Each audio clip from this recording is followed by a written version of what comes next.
tal? ¿Cómo están? Bienvenidos niños, adolescentes y padres de familia. El tema del día de hoy es es la aterosclerosis. Y sí, me imaginé que podrían pensar, bueno, pero ¿por qué ahora va a hablar Guillermina de la aterosclerosis si es niños y adolescentes?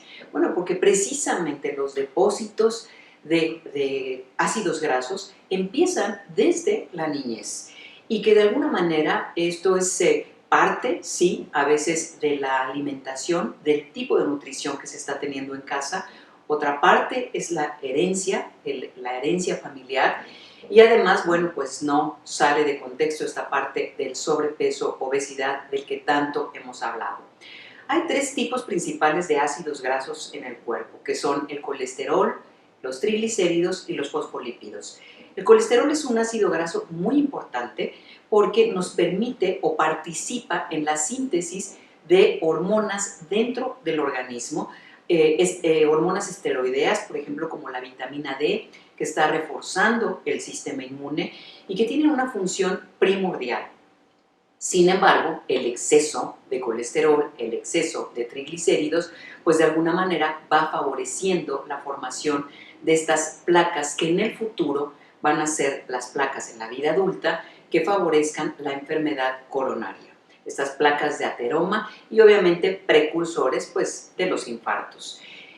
¿Por qué es tan importante el colesterol? Bueno, por ejemplo, en la adolescencia requerimos un 2% de grasa magra para que empiece a funcionar todos los factores liberadores en el hipotálamo, es decir, que para que empiece a haber esta pubertad como tal, pues se requiere de la grasa corporal para que sea como este pivote que dispara a las hormonas sexuales, la síntesis de las hormonas sexuales.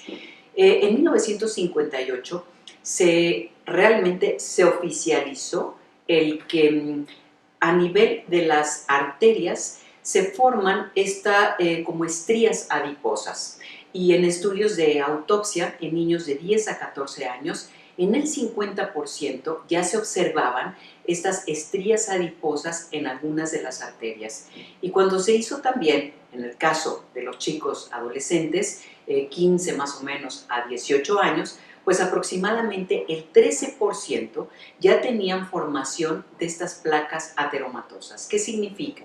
Significa que se van depositando en las arterias los ácidos grasos, las grasas, se va, por ponerlo en términos muy coloquiales, endureciendo, y conforme la persona va avanzando en edad y otra vez, dependiendo de la herencia y de su alimentación, la luz de estas arterias va disminuyendo progresivamente hasta obviamente pues haber una oclusión y favorecer pues un infarto en alguna parte del cuerpo. Los más frecuentes pues el infarto al miocardio, o sea el del corazón, pero también se puede presentar en cerebro y tener accidentes vasculares cerebrales por la misma razón.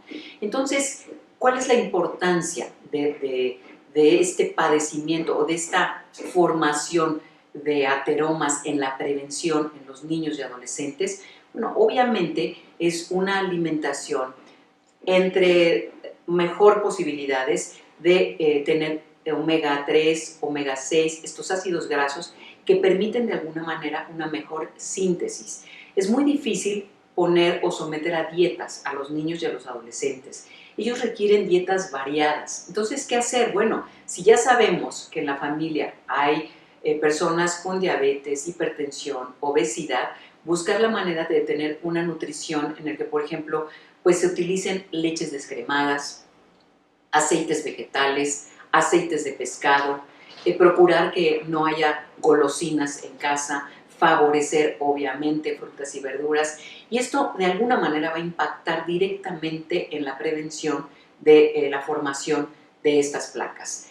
El cómo hacerlo o cómo estudiar cuáles son los factores de riesgo en los chicos, bueno, pues hay que hacer una medición del colesterol, de los triglicéridos, hacer una evaluación, pues sí, tomando una muestra de sangre para ver qué es lo que está sucediendo. Es importante tener como este seguimiento, por lo menos en la adolescencia, pues una vez al año, por decirlo así, tomarle una muestra de sangre y ver cómo está en el colesterol, triglicéridos, que nos va a ayudar muchísimo, sobre todo en esta parte de la prevención y tener conductas preventivas. Ahora, hay otro asunto que no tiene que ver, entre comillas, con que el chico pudiera comer de más, que son las dislipoproteinemias. ¿Qué es esto?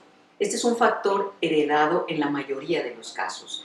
Es aumento muy importante de colesterol y de triglicéridos que no obedece principalmente a la dieta, sino que es un padecimiento familiar.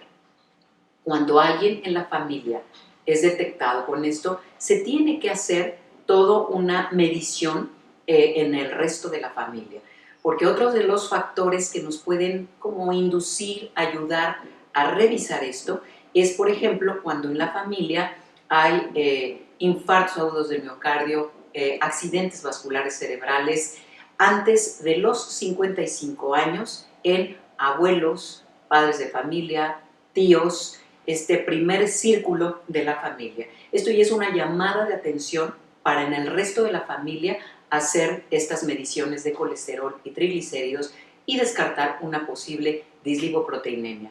Otra de las causas de este padecimiento es enfermedades sistémicas o bien el uso de ciertos fármacos. Pero lo que nos ocupa aquí es tener muy claro que cuando suceden este tipo de eventos antes de los 55 años en la familia, quizás es una llamada de atención para ver cómo está el metabolismo de las grasas en ese entorno familiar. Así que, pues no nos queda más que decir, come frutas y verduras, toma suficientes líquidos y estemos muy atentos a este tipo de padecimientos que sin duda pues pasan la factura en la edad adulta. Muchísimas gracias, los espero en la siguiente cápsula.